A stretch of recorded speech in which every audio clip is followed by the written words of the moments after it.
गावरान तंटा. गाव म्हटलं की तिथं तंटे असणारच. कुठं पाणी, कुठं वीज, कुठे बैल, कुठे कुंपण. एक तरी कारण मिळालं की गावकरी पंचायत बसवतात. आज सकाळपासूनच पाटलाच्या वाड्यात गोंधळ होता. गण्या आणि नाम्या या दोन शेजाऱ्यांमध्ये भलताच वाद उफाळला होता. कारण काय तर शेताच्या बांधावरच्या झाडाच्या फांद्या कोणाच्या शेतात झुकल्या आहेत यावरून. गण्या म्हणायचा, झाड माझ्या शेतात आहे, पण फांद्या तुझ्या शेतात गेल्या म्हणून काय झालं?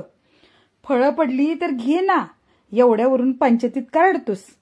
नाम्या भडकला, अरे फळं घेणं हे वेगळं, पण फांद्या झुकल्यामुळं माझ्या पेरणीला उन्ह मिळत नाही, पिकं वाया जातात.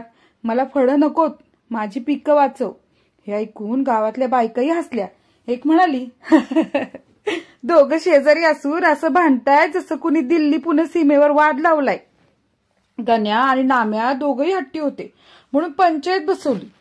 पाटील, जोशीबुवा, तुळशीराम, पांगारे काका सगळे जमा झाले. पंचायत सुरू झाली तर गण्या बोलू लागला, पाटील, माझं झाड आहे, मीच लावलंय, त्याची फळं फांद्या सगळं माझं, मग नाम्याला काय त्रास? नाम्या लगेच मध्येच बोलला, अहो फळं तुमची ठीक आहेत, पण सावली माझ्या शेतावर पडते, शेतात सूर्य नसल तर पीक कसं वाढणार? पाटलांनी मिशीवर हात फिरवत विचारलं, बर, तुम्हा दोघांचं म्हणणं खरं आहे, आता काय करायचं? त्यावर गावचा वात्रट बापू मध्ये शिरला. तो हसून म्हणाला, अरे वा, सोप्पा उपाय आहे. गण्यानं झाडाची फांदी कापायची, नाम्यानं ती फांदी घरी न्यायची. गण्याला झाडाचं बळ, नाम्याला लाकडाचं फळ. सगळे जोर जोरात हसायला लागले. पंचायत थोडी शांत झाली, पण गण्या अजून हट्टी होता. तो म्हणाला, मी झाड लावलंय, झाड माझं, फांदी कापायची नाही. नाम्या पण मागे हटणारा नव्हता. पीक माझं, सावली मला नको, फांदी कापल्याशिवाय गप्पा बसणार नाही.